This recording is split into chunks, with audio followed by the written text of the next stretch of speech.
can read your story about what you're doing now, and the richness in your experience is why you started it, and what you saw that other people were going through, and that you saw a problem and created a solution. So let's go back to your son is born, and at about 18 months, something isn't quite as doctors would expect it to be. What was that like as a parent? Well, it wasn't a big aha moment because I kind of started seeing a lot of little bitty indicators. Let me just go back a little bit. When Jason was born, he was born at 24 weeks, and he didn't weigh but 2 pounds and 6 ounces. So the doctor said that he would be developmentally challenged. So when a doctor says that, moms, we just start looking for stuff all the time, right? But for the first 6 months, he was actually meeting all of his milestones, and then it was all of a sudden I started seeing little indicators like he wasn't giving eye contact, like he should. My oldest son, Mark, he was just totally perfect. I mean, didn't hardly cry. The terrible twos happened. Everything just met all of his benchmarks. But, I guess me trying to make that comparison with Jason, I kind of started seeing some things that just didn't add up.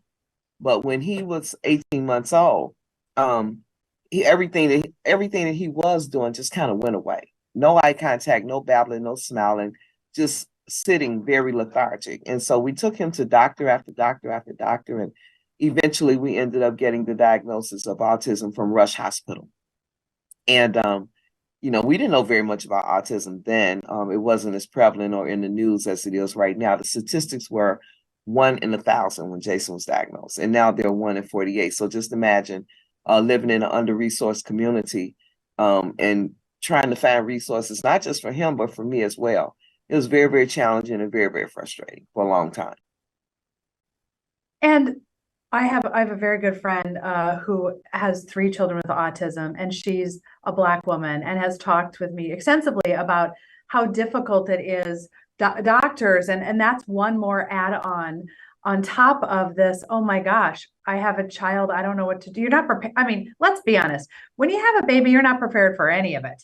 It's And not a then, blueprint. It's not. no, and normal is not a thing. If you have a baby right now, like, normal is not a thing. Don't listen to your friends. Don't play in the Parent Olympics and like you want them walking first. Just every kid is unique and they are on their own path. Right. But there are paths that we expect, and then there are paths we don't expect. So how did you navigate that alone? And there has to be like a grief process of, I thought I was going to have this child experience. Most definitely. And you know what? If the grief even happens now. My friends' kids are getting married at 35 years old. They're married. They're, reaching great milestones like buying houses and, just the things, the normal phases of life that other people's kids are doing. I'm like, I sometimes grieve the child that I wanted, to not have a disability. So the grief never stops. But in the infancy of the diagnosis, yes, it's a lot of emotions: grief, shame, guilt, blame, and especially when you have a mate and you're married. And so if you should have did this, or you should have did that, or you didn't do enough of this, or you didn't do enough of that. So it's definitely a myriad of emotions that happen when you first get that diagnosis. But we as women, we can't hold on to emotions. We have to just keep going. And sometimes that's good and sometimes that's not so good, because when you suppress those feelings, they end up coming out in other ways, right? And so you just have to know how to have that balance. And that's what we at the Answer Incorporated try to help the families do as much as we can. We give the information and hope they digest it enough to be able to be empowered to be the best parent that they can be. So Debra, from the time that you were navigating everything with your son till you started the Answer Incorporated, how did you starting a nonprofit is no joke. That isn't like, I'm going to wake up and take a walk. I mean, starting a business is a real difficult thing. And that's what you did. How did you decide that this is what had to happen? Well, going through the lived experience, number one, was the main reason. Having that lived experience of feeling isolated, challenged, alone, under-resourced, looked over. Again, a myriad of emotions, just being a parent, wanting to be the best parent that you can for your child, but I felt like the community wasn't there for me. So instead of the community being there for me, I wanted to teach the community how to be there for everybody, right?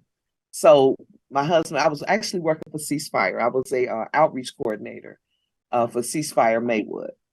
And I gained a lot of resources being in the community. And I've always been a resourceful person anyway, but working closely with community leaders doing that job. And I started working with another non-for-profit that helped young ladies that were returning citizens from being incarcerated. And I started helping them. And then it was literally the Holy Spirit that said to me, how are you helping somebody else with their dream? And I've already given you your dream. And I was like, God, that wasn't my dream. My dream was to be a model. I wanted to be a model, God. And he said, but that wasn't my dream for you. See, we have all these plans, and God knows exactly what he wants us to do, right? So the I guess I would say the comfort that I have right now in everything that I do and all the challenges that I go through with Jason is I was chosen, not just a parent with a child with a disability, but God chose me to be an advocate. Wow. And that gives clarity and purpose and stamina on the days when you just want to crawl in a hole and put a blanket on top of your head. Oh yeah. Oh yeah. And it's quite a few days like that because, getting back to your original question about starting a non-for-profit, it was challenging for me and my husband because when I came home and I told him that day when Ceasefire ran out of funding, I said, I don't want to work for anybody else anymore. I want to help families navigate their way through this journey, even though I think at the time we started The Answer, Jason was maybe 18. So we had gone through so many challenges throughout the community, from schools to hospitals to not having supportive services to not having enough programmatic services that weren't far away, right? So I just started thinking about all those things. But we started with a support group. My husband was like, well, where are you supposed to get money? You have a job. Someone has to pay the bills, darling. So I said, I think this is a sacrifice that we're just going to have to make. And I believe that we're going to be fine. And we were. I mean, we never missed any meals. We didn't get behind in any bills. And people just started coming to help. The parents just started coming. I did not realize it was so many families with children with disabilities in the Proviso Township until we started to answer. I'm telling you, it's like they just started coming. And I ended up getting relationships with other parents. It was actually a filled hole for me as well. Not just being able to fill a hole for the community, but it filled a hole in me of a lot of needs that I needed met. Like for instance, not having anyone to talk to that knew how I felt. Number two, having other resources because I was able to be diligent enough to find them and actually lock arms with other organizations that were helping as well. And over the years, you've helped thousands of people, and you're outside of Chicago, but your reach has extended far beyond that. Oh yeah. When you look back at what you've done, and I want to mention Jason is doing well. He's in his 30s. He's doing well. We've talked about Jason without giving an update on Jason. Right. When you look at the impact, are you overwhelmed? Do you not take time to look at the other families because you're just so busy? How do you deal with that? Because you've had, and it's odd to say success. You've had a lot of success doing this work, and that isn't what you started out doing, but you've gotten really incredible rewards and awards. How do you deal with that? You know what? I really don't think about the rewards for me. I'm grateful. Let me just say that I'm humbly grateful of all the accolades, all the awards. But one thing that I'm really grateful about from the accolades and the awards is shines a bigger light on the under-resourced community. It's not about Debra Vines and Jason and The Answer. It's about the disability community. So if shining a light on The Answer Incorporated is going to shine a bigger light on the entire disability community, autism, developmental, intellectual community, let's go. I mean, because I just work, Kristi. I work and things just come and I call it the lab, but it's the office. And me and my team, we get together and we just do what we do from all of our programs to make them better and better and better. And we look at the outcomes of the participants. I mean, our program coordinator, Dana, just gave me a great story this morning. One of our programs, bullying intervention, that we have at actually 3 different schools now, Lindop School in Broadview, Pace Academy in Westchester, and Pace Therapeutic in Maywood. One of our students that never says anything, super quiet, quiet as a mouse, spoke up today. I mean, that's huge when you talk about kids, period, that might have been bullied, right?